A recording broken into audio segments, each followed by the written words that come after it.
I'm Rachel Fischer. I'm with the San Diego Contracting Opportunities Center. I'm actually part of the San Diego Community College District's small business outreach team. So I work with two other partners, and we essentially make up the outreach team, and we meet frequently and work very closely with the Vice Chancellor of Facilities Management. So this is doing business with the San Diego Community College District. So what we're going to learn today is the first section is the longest section. So just kind of the ins and outs of doing business with the district. How do you get set up to do business with them? What rules and regulations they have to follow because they are a public agency in a school district. And then what they buy and things of that nature.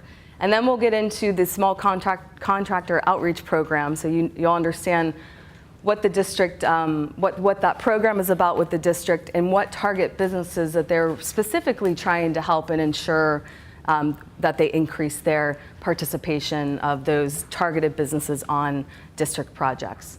And then third is just more tips and tricks of how to get involved, how to stay in touch, how to keep in contact, and do some homework so that you're ready to approach the representatives of the district when you're ready to sell your service, or if a solicitation comes out that's a fit for what you do.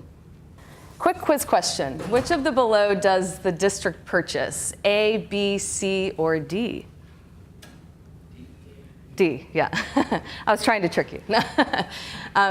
Yeah, they purchase a lot of different things, as you can imagine, because they have to purchase things to support all the academic and training programs that they have. So it can be as, unique as forensic DNA kits and things of that nature.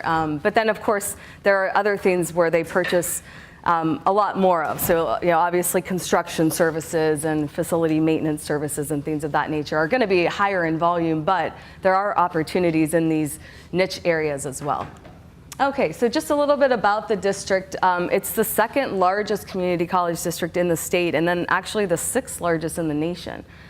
It serves about 146,000 students each semester through, they have 3 two-year colleges, City, Mesa, and Miramar, and then 6 continuing education campuses as well. So it covers a large, vast of geography in the county, and then has all of those different locations. So as you can imagine, they have to purchase a lot to support the operations of all those locations. And then a little bit about you see all these blue fences, construction fences.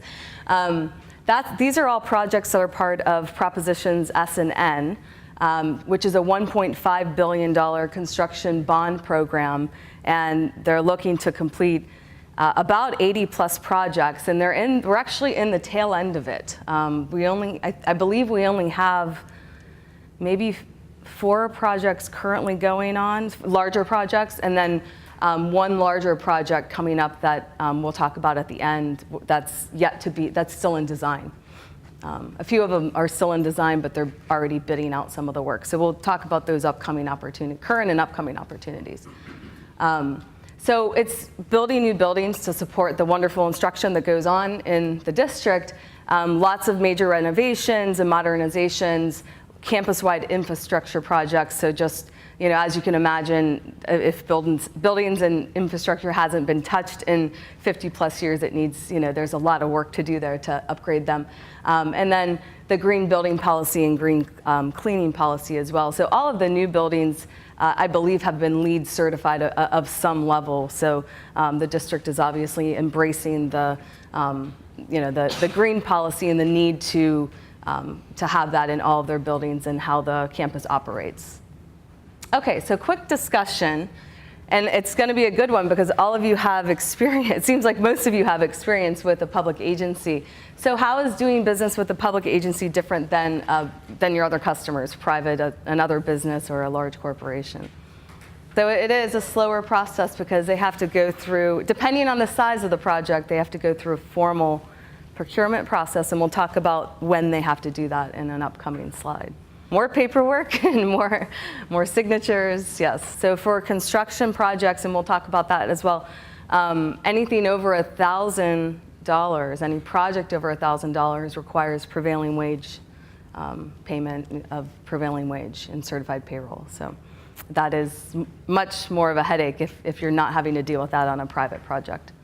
So especially for construction projects, it's public law that there's a retention on construction projects. So it means you typically get paid slower, and then there's the end retention that they keep until the project is completely signed off. Yeah.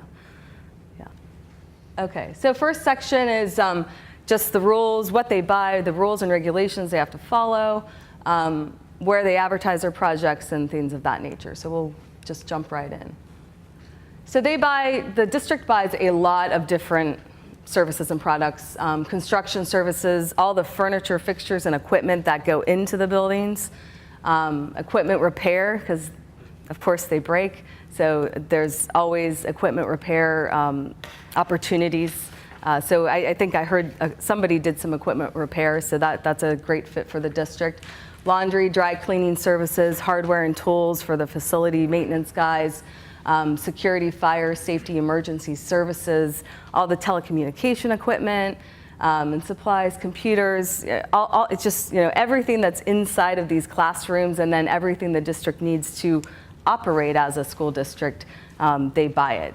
So there's a lot of different opportunities. However, depending on what you sell, you may see more frequent opportunities because they might buy more of your product or service. There are actually two departments that do essentially kind of work as purchasing agents of the district. The first one is facilities management, and they purchase and handle all the construction services as well as the facility services. So any product, commodity, or service that is used to maintain the campus, and then construction services, that's all purchased by facilities management. So then the rest of it, the general services, furniture, fixtures, and equipment, commodities, supplies are all purchased by the Purchasing and Contract Services Department. So we'll go into each of those into a little more detail so that you know who you should primarily be looking at, and then how do you get set up with that department. Okay, so facilities management, which is the construction services and the facility services, they actually have a separate vendor interest form from the other department. So that link is provided here. It's not too lengthy, but they really kind of want to know what you do, who you are, what you do, a little bit about your background and your past performance. So it pretty much takes maybe less than 5 minutes to complete. It's online, so you can just fill out the survey and it goes into their back-end database. And then there's also a link here at the second link is where you can go on the Props S&N website and find out about all the projects that are still in process and then that are planned for the future. And that, even though it's a Props S&N website, any project that facilities management handles will be listed on their bid opportunity page. So even if it's not paid with the bond funds, if it's handled by facilities management, they'll post it on that website. And then the other department, Purchasing and Contract Services, they have their own vendor registration, and then they have, actually they have lots of information on their website about how to get set up, how to do business with them, how to get paid, how to complete an invoice. All of that information is the second link. And we'll go into more of those details in upcoming slides. So where do they advertise? So anything that's publicly advertised, that's over the threshold where they have to publicly advertise, they do advertise, they do a public notice at the San Diego Daily Transcript. And then they also, for Purchasing and Contract Services, they have their bidding page there, and that's that second link. And then the third link there is anything that's purchased by facilities management is listed on their bid room page. So the district has to follow actually two different regulations for purchasing. The Public Contract Code and the Education Code govern their procurement. So I listed both sections there if you really want to get into the weeds. But in summary, it's any construction-related opportunity over $15,000 has to be publicly advertised and bid. And then any other purchase, so non-construction, so commodity, services, supplies, more than 86,000 has to be publicly bid. And the 86,000 actually is adjusted, I believe it's annually. So it's currently 86,000, but every year or two it goes up, so it will slightly creep up. They try to keep the threshold adjusted with cost of living adjustments and things like that. And then in most cases, not always, but most cases, if it's publicly advertised, they usually have to award to the lowest bidder. There are certain exceptions, one of them being if it's a design build construction project, then it's a best value source selection. But in most cases, it's lowest bidder, and that's because those are the rules they have to follow. So then those are formal bid opportunities. So the informal bid opportunities are the ones that don't have to be publicly advertised. So we have two slides that describe this first one is the supplies, services, commodities, non-construction related purchases, and the process of what they go through to purchase things. So the first thing is you'll want to complete that vendor registration form with the purchasing and contract services department, or the facility service interest form if you fall under them. They obtain 3 quotes, and then they select a vendor. It's not necessarily the lowest vendor. In most cases it is, but if some vendor is providing a different warranty or some sort of different value, they'll take that into consideration. And then the selected vendor is issued a purchase order. You'll also have to give them a W-9 so that they have your information, tax information. And then you deliver the products or services, and then you submit the invoice. So there are some industries where if you have a private customer, you want payment up front or a portion of the payment up front. That doesn't typically happen with the district. It's you deliver the services, you deliver the goods, they sign off on it, and then you submit the invoice and get paid. They look at the list, so that's why we want you to register with those 2 areas, or both if you think you cross over, depending on what you sell. But yeah, so if you register with them, do the facility service interest form or the vendor interest form for the purchasing and contracting side, that will get you in their database, so when they do those searches, hey, I need a guy that does this, then they'll find you and contact you.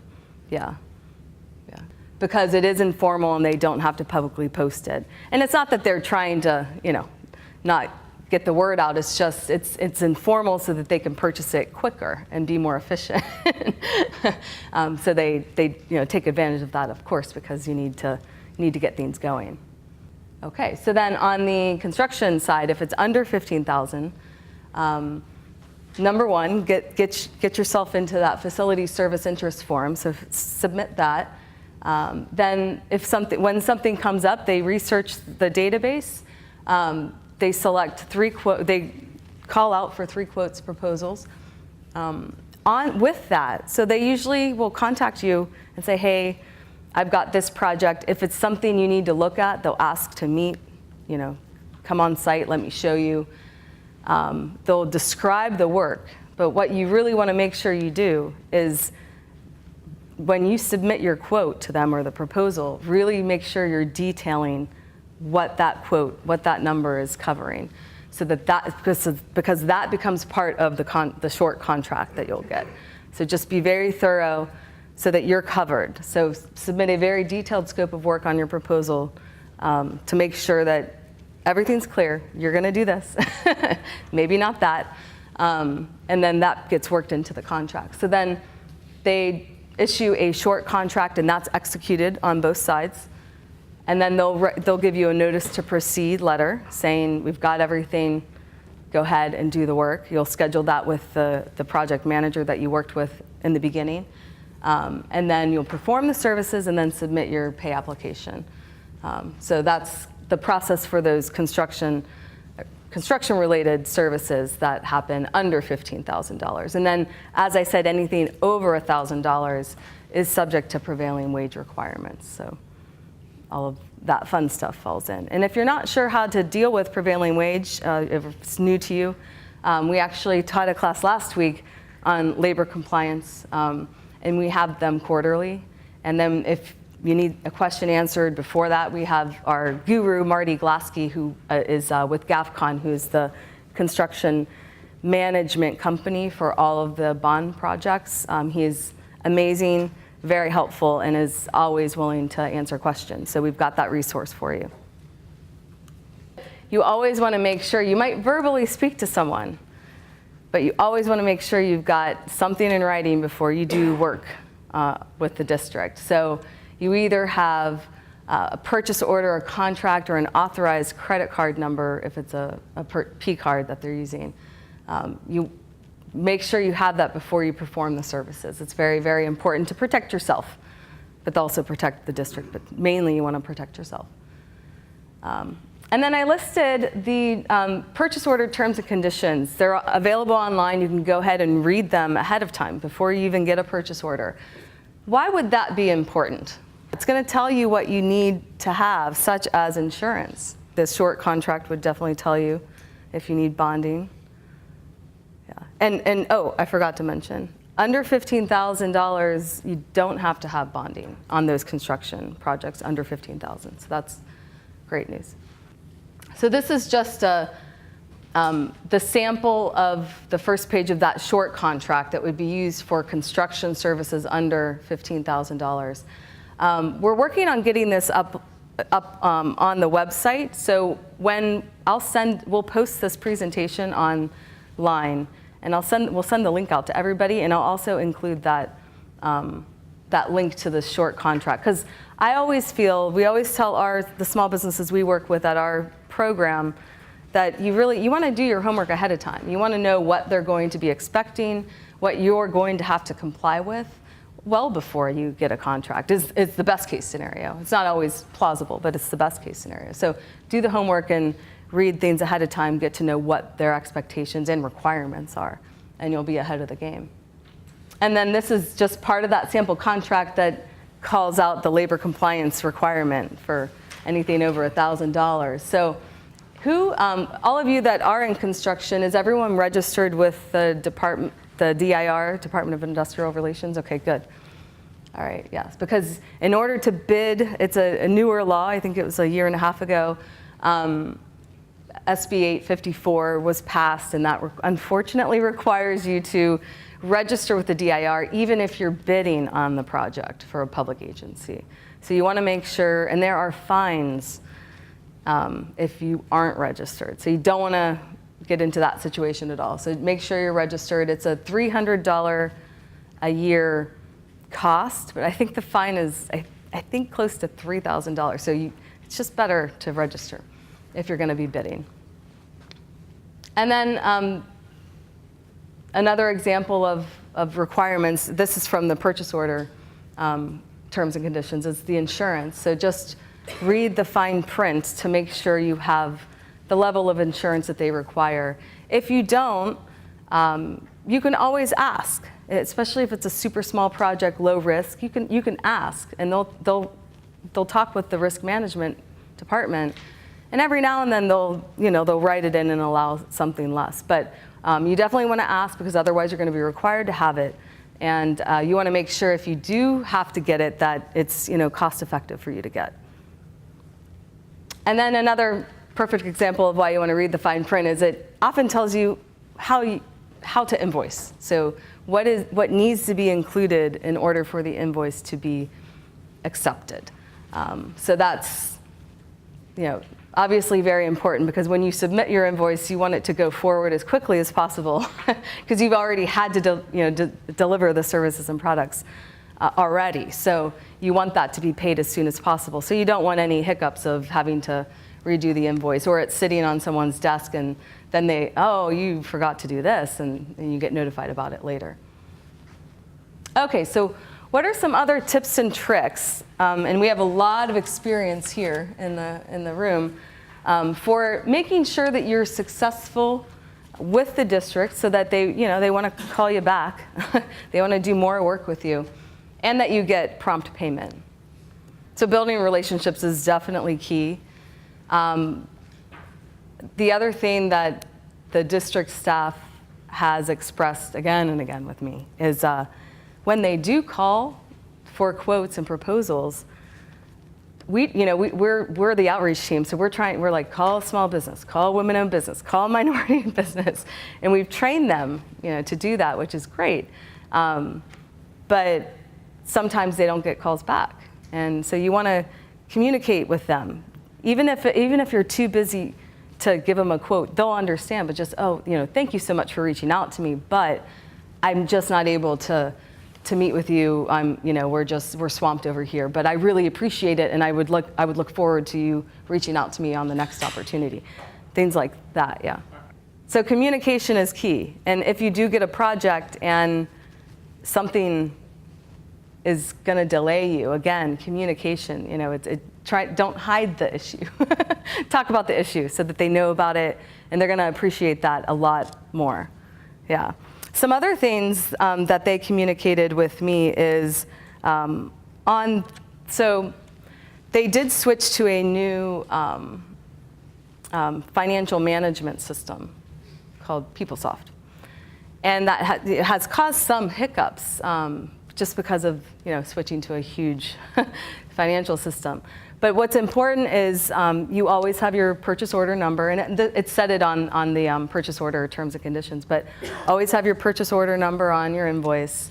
Always make sure it matches. So sometimes if you're in a bigger company, your accounts receivable people are different from the people that are working with the district folks to get the project done, and they'll apply some sort of discount that wasn't in the original invoice or quote, and so that'll cause a hiccup with the system. So you need to make sure that your original invoice and quote matches completely what you submitted, and so that the purchase order, when you get it, make sure that matches what you've submitted and then what you're going to submit with the invoice. So it all has to tie together, otherwise the system just automatically catches it, and you have to wait till someone notifies you of the issue, and that could delay payment if someone doesn't catch it right away. Yeah, so just make sure things match, and everything should go smoothly, which it sounds like it did for you, so that's great.